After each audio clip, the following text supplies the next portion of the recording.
penempatan maupun pelindungan bagi pekerja migran Indonesia. Saya ingin sampaikan kepada Bapak Ibu sekalian, sejak saya dilantik 15 April 2020, per hari ini berarti 7 bulan 11 hari saya memimpin BP2. Dalam data yang ada pada saya, kurang lebih 322 P3MI. Hadir pada saat ini 231. Selama 7 bulan 11 hari, alhamdulillah, kali ini pertama saya bertatap muka dengan asosiasi dan juga seluruh P3MI yang saya sebutkan tadi. Bagi saya ini sebuah kehormatan. Ini adalah silaturahmi yang sangat penting. Dan tentu ini juga bagian sikap BP2MI yang saya pimpin, sikap kami semua, bahwa BP2MI dalam hal urusan-urusan pekerja migran Indonesia tidak mungkin bisa menangani semua problem-problem di lapangan secara sendiri. Kami butuh stakeholder, kami butuh para pemangku kepentingan, kami butuh P3MI dan asosiasi. Ini juga untuk menjawab beberapa rumor, isu yang apakah sengaja atau tidak dilemparkan ke beberapa pihak, seolah-olah kepemimpinan saya dalam memimpin BP2MI menafikan keberadaan asosiasi maupun P3MI. Ini pandangan yang salah. Jelas ini pandangan yang keliru. Sekali lagi, negara tidak mungkin berjalan sendiri.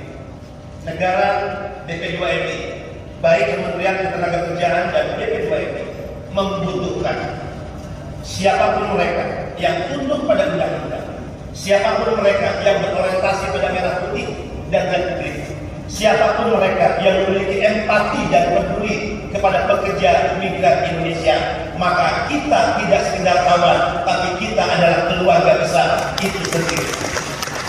BP2MI, asosiasi dan P3MI adalah keluarga besar untuk mewujudkan cita-cita kita dalam bernegara, cita-cita kita dalam berrepublik, cita-cita kita dalam mewujudkan mimpi indah para pekerja migran Indonesia.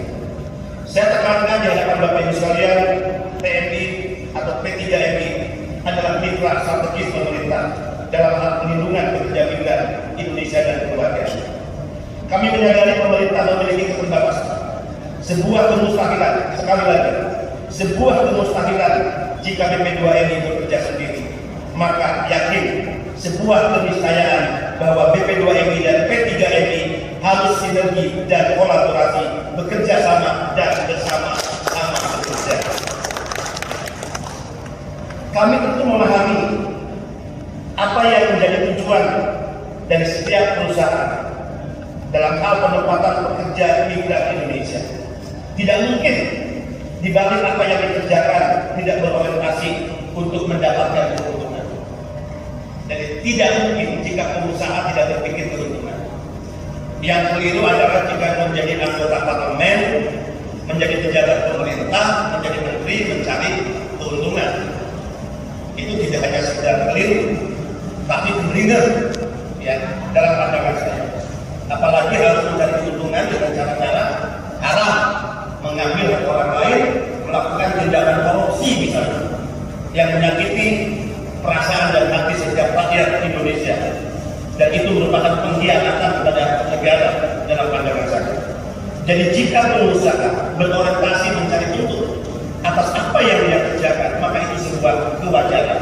Tapi tentu saya, Kepala BP2MI, berharap keuntungan yang diperoleh oleh setiap P3MI adalah keuntungan yang didapatkan dengan cara-cara elegan dan bermartabat tanpa harus menispakan keberadaan dan pekerja migran Indonesia itu sendiri. Bapak Ibu yang sangat hormati, pemerintah, kami BP2MI tidak menginginkan sekedar P3MI dengan jumlah yang banyak, apalagi hanya sekedar stempel dan label. Tidak. Sedikit itu lebih penting jika bentuk P3MI berorientasi pada kualitas. P3MI yang memiliki integritas, P3MI sekali lagi yang berorientasi pada kepentingan republik, merah putih dan juga tanah air. Bulan lalu saya berjalan setelah melepas di gedung ini 1.000 calon pekerja yang akan berangkat ke Taiwan, Korea, dan Hong Kong. Melalui perjalanan darat saya memimpin tim rombongan masuk ke daerah Jawa Barat, dimulai di Kabupaten Kerawang. Setelah itu kami bergerak ke Kota Bandung, masuk ke Kabupaten Bandung. Setelah itu perjalanan darat dilakukan, bergerak ke Yogyakarta. Setelah Yogyakarta kami masuk ke Jawa Tengah, Semarang, Pati, Tegal, dan Brebes.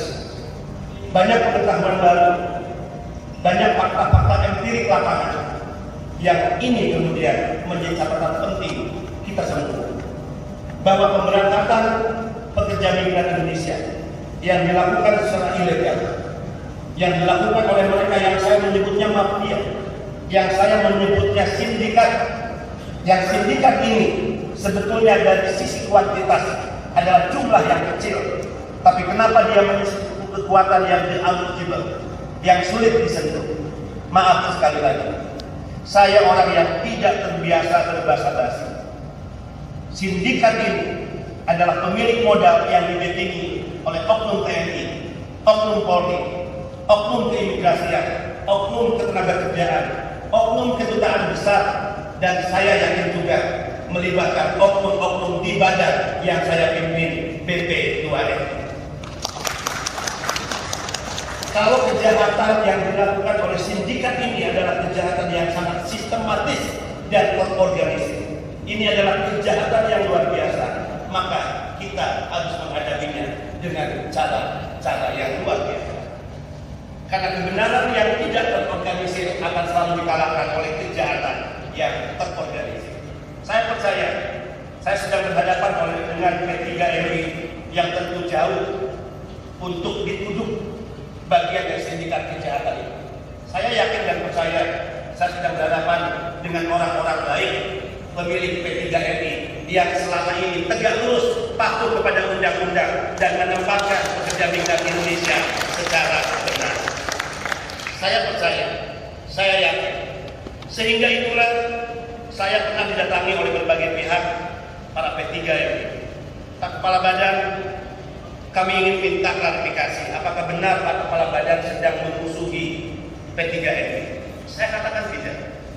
Pemerintah ada posisi yang ingin bekerja sama dengan P3MI. Pemerintah tidak mungkin bekerja sendiri. Pemerintah memiliki keterbatasan dalam segala hal. Tidak ada negara di dunia manapun yang pemerintah dalam hal pembangunan berbagai aspek dan multisektor, maka dia hanya bisa berjalan sendiri. Tidak mungkin. Demikian juga Indonesia, negara kita. Demikian juga urusan pekerja migran Indonesia yang mandatori undang-undangnya diberikan kepada ketenagakerjaan dan BP2MI. Saya BP2MI butuh Bapak Ibu sekalian. Saya BP2MI harus bekerja sama dengan Bapak Ibu sekalian.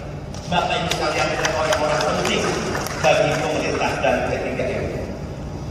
Yang kedua, ada pihak juga yang datang kepada saya memberikan pengakuan dosa atas masa lalu.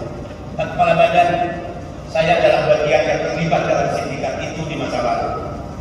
Kami juga sering mendapatkan dukungan dari pihak-pihak tertentu. Dia kemudian menyebutkan siapa yang terlibat, baik mereka yang ada di eksternal BP2MI maupun di internal BP2MI. Apa tanggapan Kepala Badan atas apa yang kami lakukan di masa lalu? Saya jawab, saya diperintahkan oleh Presiden untuk mengurus pekerja migran Indonesia, baik tata kelola penempatan maupun perlindungan. Sejak saya dilantik tanggal 15 April 2020.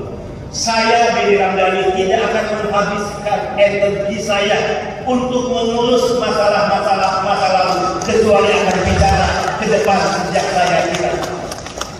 Jadi saya tidak akan peduli, saya tidak akan pernah menghabiskan energi dan waktu, tenaga, pikiran saya untuk mengorek-ngorek kesalahan masa lalu mereka yang mungkin pernah terlibat dalam kejahatan, yang terlibat dalam sindikat atau apapun nanti. Tidak, sekali lagi saya hanya mengatakan di era kepemimpinan saya punya garis kebijakan. Di era kepemimpinan saya, kita taat dan tegak lurus pada undang-undang. Di era kepemimpinan saya ingin mengajak semua pihak bicara tentang merah putih dalam republik. Maka disitulah kita berdiri secara istiqomah. Maka kita adalah kawan dan juga keluarga. dan keluarga. Alhamdulillah, anggaran